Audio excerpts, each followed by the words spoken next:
szeretnénk nagyon röviden bemutatni, hogy mit tervezünk a következő 2-3 évre. Ennél előrébb most egyelőre nem látunk, úgyhogy szeretném a szerzőinket, Pócsai Zsuzsannát, Ibolyát, Évit kihívni, hogy mutassuk be a következő köteteket. Zsuzsa, gyere kérlek, te is itt a kanapén helyet tudtok foglalni. Az első kötetünk, aminek a megjelenését az Amerika 250-es évfordulóra szeretnénk időzíteni, remélem, hogy összejön. Egy nagyon különleges történet, és át is adom Zsuzsának a mikrofont, hogy megoszta. Köszönöm szépen. Szép estét kívánok mindannyiunknak. Pócsai Zsuzsa vagyok, nyugdíjas. Az Ózdi Pedagógiai Szakszolgálatnál dolgoztam. Ózdon születtem, Ózdon élek. 2 felnőtt gyermekem van, és 2 kiskamaszt-unokám. Említettem, hogy Ózdon születtem, Ózdon élek, ám haza mindig Szendrőbe mentünk. Édesanyám Szendrőbe való, és mi mindig oda mentünk haza. Ez azért fontos számomra, mert az hazából az új világban első kötetében megírtam nagyapám, Béres István történetét, aki 1914-ben ment ki Amerikába. Hát a kornak megfelelően egy kicsit megalapozni a gazdaságot. Szeretett volna 2-3 év után visszajönni, csak közben jött az első világháború. Kintartózkodása alatt végigvezetett egy naplót. Ez a napló tartalmazza az utazást, ír a megpróbáltatásokról, nehézségekről, a munkákról, amiket végzett, az élményekről is ír benne, és ezt a naplót édesanyám megőrizte.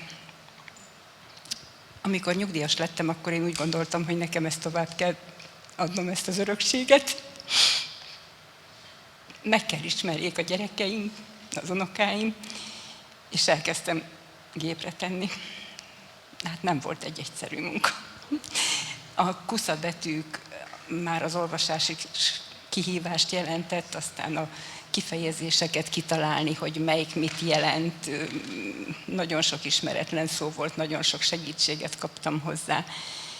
Úgyhogy jó kis móka volt ez a történet. És a nagy munka közben jött szembe velem a Facebook csoport, amihez rögtön csatlakoztam is, és egy csodás csoportra találtam. Rettentő sokat segítettek, rettentő sokat ötletet, segítséget, bátorítást kaptam tőlük, ahhoz, hogy ez a napló ne csak a családomé legyen, hanem szélesebb körben is ismerjék meg. Folyamatban van a kiadása, Fenyvesi Anna lektorálta, valószínű jövő nyáron jelenik meg. A sorozat többi kötetéhez hasonlóan gazdagon illusztrált lesz a kötet. Bízunk benne, hogy hiánypótló olvasmány lesz mindazoknak, akiknek az ősei az első világháború környékén mentek ki Amerikába. A napló segítségével átélhetik majd nem csak az utazást, hanem a kivándorló lét mindennapjait. És ezúton köszönöm meg Bakos Réka és Fenyvesi Anna rettentő sok segítségét, biztatását, támogatását. Köszönöm nektek! Én visszakérem a mikrofon, mert sajnos Gyurica Gábor és Kóbori Sarolta nem tudnak itt lenni. A győri könyvbemutatón találkoztunk Sacival, akinek már akkor elkezdtek pörögni a fejében a fogaskerekek, és ők ketten lesznek az Óhazából Brazíliába című kötet szerkesztői, ami nagyon hasonló lesz ehhez a kötethez. Ez a São Paulo-i Egyetemmel együttműködésben fog megvalósulni, Annával itt sorozatszerkesztői szerepben leszünk, tehát mindazt, amit megtanultunk a 2 kötet szerkesztésénél, most át fogjuk adni Gábornak és Sacinak. Szóval akinek van Brazíliába kivándorolt rokona, és szeretné megörökíteni a történetet, van egy külön Facebook oldal, ott látható a dián, oda be lehet jelentkezni. Ez annyiban más egy picit, hogy a São Paulo-i Egyetem honlapján minden beküldött történet meg fog jelenni, tehát összegyűjtik az összes történetet, és ezekből a történetekből fognak aztán 40-50-et kiválasztani, ami a kötetben magában is megjelenik. Szintén jövőre szeretnénk megjelentetni az Óhazai gyökerek, újvilági erdők, az 56-os Soproni erdészek öröksége című kötetet, amit 3-an fogunk írni, Don Peckham, a Bakos Réka és én, és ez a kötet valószínűleg jól ismert történetről szól. Ugye 1956-ban a Soproni Erdészeti Egyetemnek kb. 200 diákja és 20 oktatója, családtagjaikkal együtt kb. 50-en, tehát összesen majdnem 300 ember hagyta el az országot, és végül ezek az erdész hallgatók együtt maradtak, és a Vancouveri Egyetemen, annak is az erdészeti fakultásán tudták befejezni a tanulmányaikat magyarul, a saját oktatóik oktatták őket, és aztán UBC is, University of British Columbia diplomát kaptak. És ezután a következő évtizedekben gyakorlatilag ők dominálták, hogyha szabad így mondani, a kanadai és részben az Egyesült Államok erdészetét, hiszen kulcspozícióba kerültek, és követve a selmeci és soproni hagyományokat teljesen együtt maradtak, mint csoport a mai napig, akik még élnek, és hát ugye 56-os kivándorlókról van szó, tehát ők már erősen a 90-es éveikben járnak, aki még él közöttük. A mai napig is havonta találkoznak egy étteremben, Vancouverben, és a Don Peckham kollégám, ő tavasz óta interjúvolja ezeket az erdészeket magukat, én pedig nemrég, amikor befejezték Rékával a második kötetet, elkezdtem készíteni az interjúkat a Soproni Egyetem képviselőivel, illetve majd a Vancouveri Egyetem a képviselőivel is fogok interjúkat készíteni, és tulajdonképpen nem magáról a történetről szeretnénk egy újabb kötetet előállítani, hiszen ezt a történetet már sokan megírták, hanem minket az érdekel, hogy mi az ő örökségük.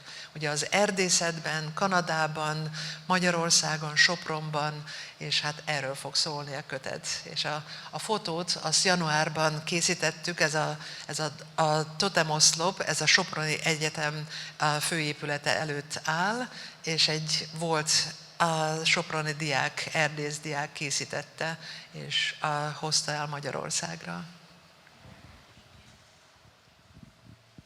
Jó estét kívánok, köszöntök mindenkit. Török Sándor Ibolya vagyok, Gyömrőn élek 25 éve, de Székelyudvarhelyen születtem, és Homorodalmáson nőttem fel.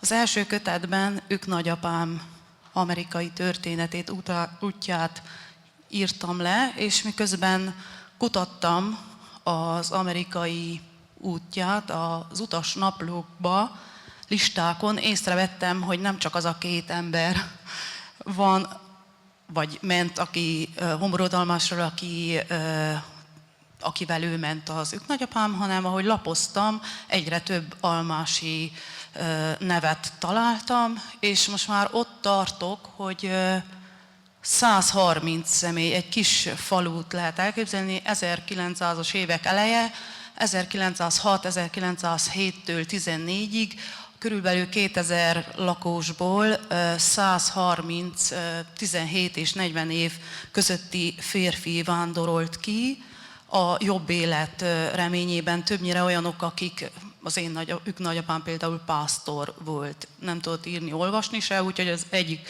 utastársa írt levelet, amikor megérkeztek Brémába, onnan indultak tovább a hajóval. És akkor elkezdtem összeszedni, felkeresni az utódokat, édesapám segítségével, aki amikor otthon vagyok szabadságon, elmegy a templomba, hazafele mennek a kocsmába, és akkor hazajön, és mondja, hogy figyelj, elmeséltem a haveroknak, hogy te mivel foglalkozol, és mondta az egyik, hogy hát neki is van.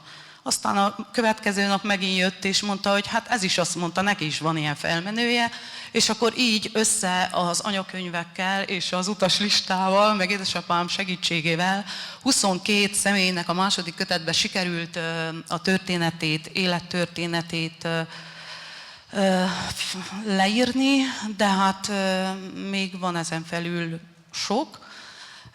Egyre több, egyre érdekesebb történet. Remélem, hogy minél több élő adatközlőt és utódot találok, akik szívesen megosztják ezt a történetet, hogy majd meg tudjam írni a következő könyvbe, ami jövő nyár, vagy meglátjuk, hogy sikerül, mert ahogy haladok előre, egyre több anyag van, tehát ennek nincs vége. Nincs vége. Úgyhogy ennyi. Köszönöm szépen.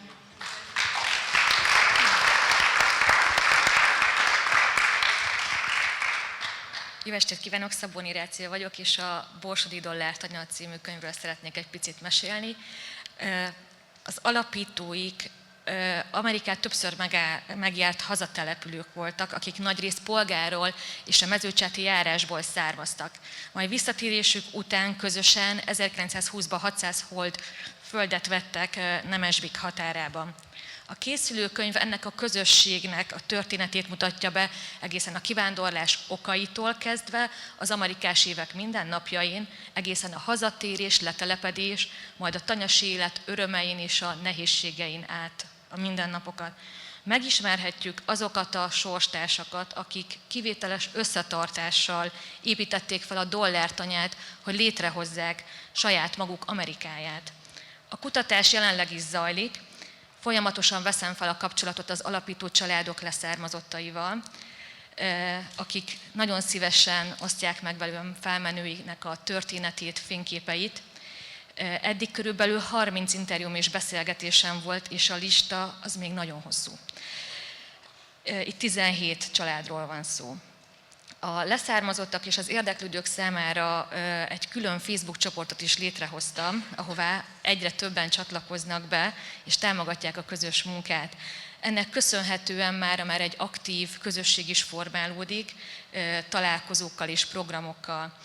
A könyvben a dokumentumokon és a kutatóanyag mellett elsősorban az emberi sorsoknak a hiteles bemutatása kap hangsúlyt, hogy milyen volt amerikás kivándorló leszármazottjaként egy elzárt tanyán élni, hogyan teltek a hétköznapok, és hogy milyen értékek öröklődtek tovább generációkon át, és ez miként él tovább ez a múlt a családi emlékezetben. A legfontosabb cél a könyvvel, hogy bemutassuk és megőrizzük az utódok szemszögéből az elmondott visszaemlékezéseket, az emberközeli családtörténeteket, úgy, ahogyan az volt. És biztosan mondhatom, hogy sok megható történetben lesz részük az olvasóknak.